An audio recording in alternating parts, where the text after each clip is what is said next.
Well, good morning. Good morning, Andrew. Dr. Webster. I know you always feel uncomfortable calling Dr. Webster, but I'm very happy to be sitting down with you, Dr. Ewan Webster. I was actually lucky to interview the president of Juggernaut, Dan Stewart, back on February 5th, I believe. It was the last conference, and sat down with him, did an interview with Peter Newton from CEO.ca. I know a lot has happened since then, and we were pretty excited back then. Yeah. But I see Juggernaut has closed a $2.743 million institutionally supported and oversubscribed financing, and you're now fully funded, and you're about to drill some exciting bedrock discoveries. Maybe you could give us a bit of a background, not only on yourself, how you came into the market, your love of geology, but also where that interesting accent everyone is asking about. And also just touch on some of the specific targets that Juggernaut's looking at. Sure. So you are right, it's great to be fully funded and by some of the smartest money in business as well. And coincidentally, that's actually allowed us to kick off our field program early. We started May 15th and we're currently flying airborne magnetics over both Midas and Empire. I guess for myself, I'm from Scotland originally, and I went to the University of Glasgow to do an undergraduate degree in earth sciences. Following that, I went on to pursue a PhD in Canada at the University of Calgary. It was fully funded by Geoscience BC, and the goal of the project was really to understand the tectonic evolution of southeastern British Columbia in order to build up a good framework, geological framework, in order to place the region's abundant and diverse different ore deposits. So now you have two projects. They're both 100% owned, which is great for an investor's point of view, but yeah. Maybe you could tell us a little bit about where those projects are located. Sure. We have two projects. They're located just outside of Terrace, British Columbia. It's in kind of north central British Columbia. The town itself has a population of about 30,000.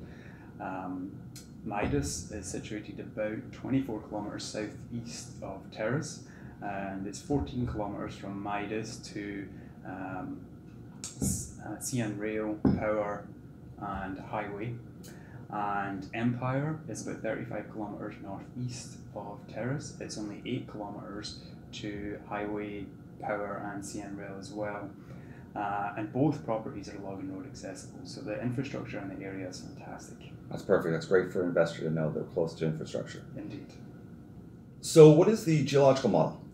Well, Andrew, we've only spent 30 days in total on Empire and also 30 days in total on Midas, so it's early days.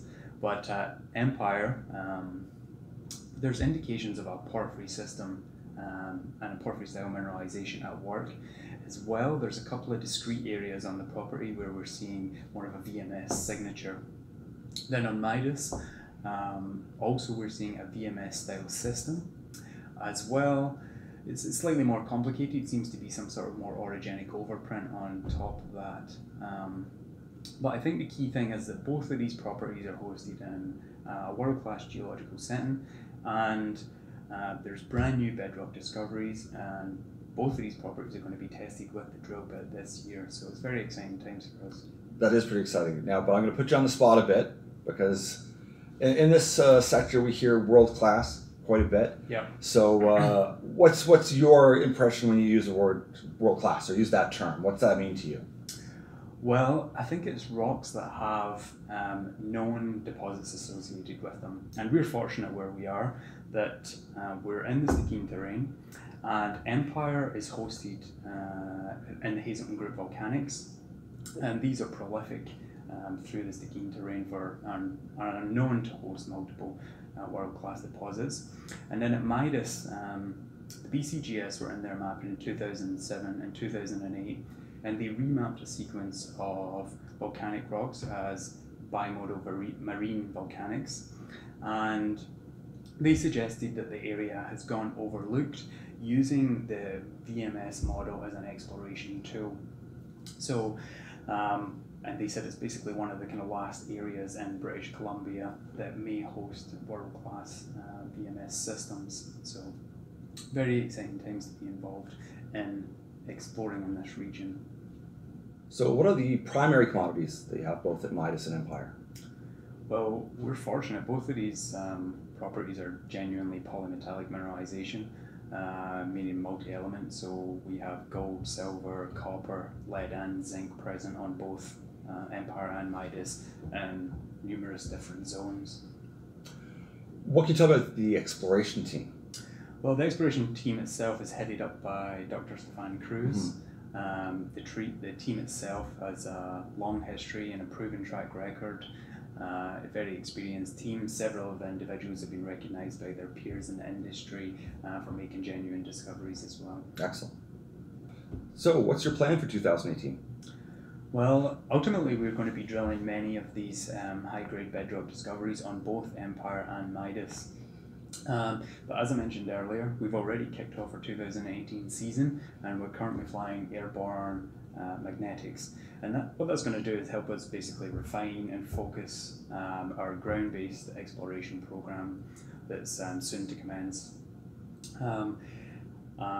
What will be involved in that is basically high-resolution IP, detailed mapping, whole rock alteration studies, soil sampling, prospecting, and trenching. And ultimately that will culminate in quite an extensive drill program this summer at both Empire and Midas. And from my perspective, I feel that we're with such high-grade mineralization in bedrock at surface, we could literally be one drill hole away from making a world-class discovery. So, hang tight. This is going to be a very exciting summer. So what are the key areas you're focusing on at your Midas and Empire properties? Well, at Midas we're focusing on the King Solomon zone, which is within a district scale, 18 by 10 kilometre quartz-sericite pyrite alteration zone that was independently mapped by the British Columbia Geological Survey in 2007 and 2008. And within this zone is the King Solomon zone, which is a newly discovered 2.1 by 1.6 kilometre gold mineralised corridor. Now, on the Empire property, we're focused on multiple new bedrock discoveries along the 5.5 kilometre Inca trend. That trend contains both potassic and phyllic alteration, coupled with widespread high-grade polymetallic mineralization, indicating that we likely have a large feeder source at depth. 3.5 kilometres north of the Inca trend, we discovered the Big One anomaly, which is a large geophysical anomaly at the northern end of the property that is set to be drilled this coming summer as well. Now, I have to ask, and if you can, are you able to elaborate on the Big One anomaly? I know that has a lot of people excited. Yeah, well, Andrew, I think it's partly because of the geological setting. Hazelton Group Volcanics, adjacent to the Quark Formation, which is contemporaneous with the development of the Esky Rift to the west. That's coupled with the presence of marine fossils on surface, so clams and worms.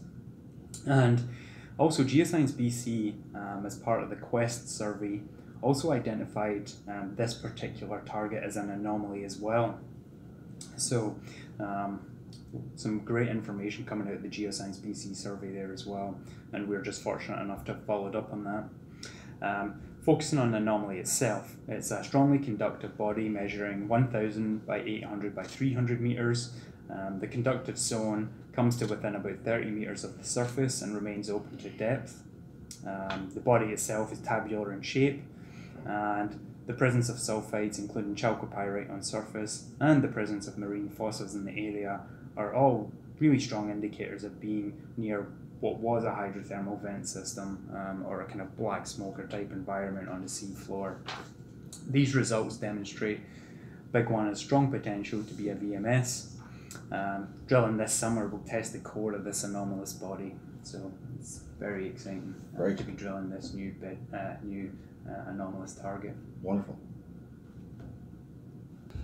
So Rockstar was founded at the end of the 2017 season. Yep. It had some incredible results. What are you guys planning for 2018? What's on the forefront? Well, you're right.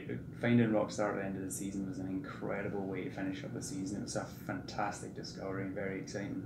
What we found was basically kind of massive sulfide lenses and stringers that are hosted within a pervasively altered sequence of Hazelton Group volcanics again. I guess our plan for this year is we're currently flying airborne magnetics, as I mentioned, and that will be followed up by detailed mapping, IP grid over the entire Rockstar zone, as well as a whole rock alteration study, and prospecting as well, because we only spent a total of 2 days on Rockstar, so there's a lot more to find.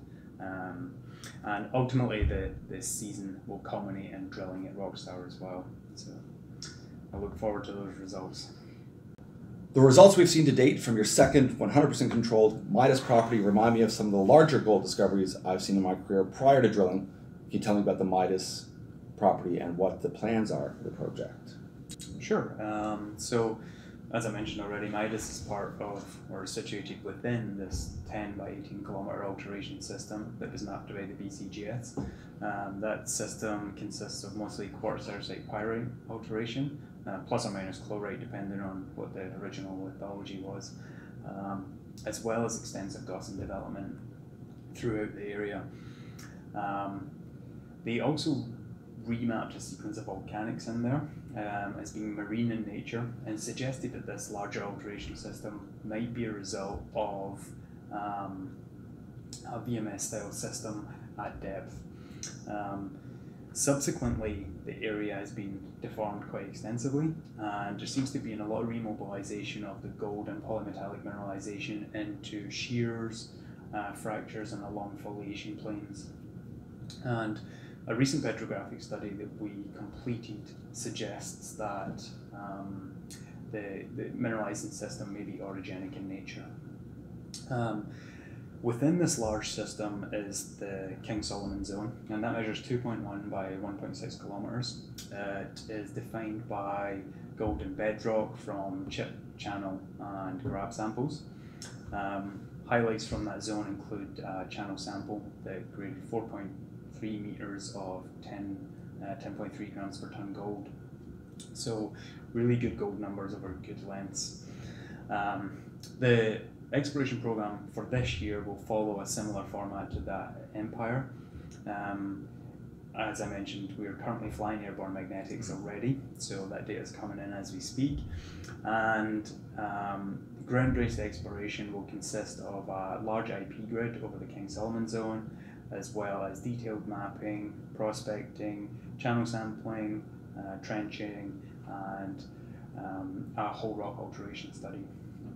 And then at the end of the season, we're also going to fly LiDAR over the area as well, which will really help in delineating these structures that seem to be controlling the gold mineralization.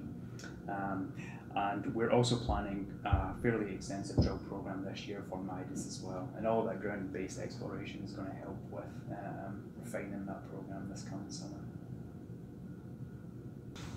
Well, I want to thank you for your time, Ewan. It's been a pleasure speaking with you. I'm pretty excited about the story. I know that my subscribers, they've been in since January, so they're up about 50%. So we're pretty ecstatic about it. We're really looking forward to hearing some results coming out soon. Appreciate your time. All the best to yourself and to the exploration team. Once again, we'll be waiting, chomping at the bit, sitting here and ahead of the curve before we do some great discoveries. Thanks, Andrew.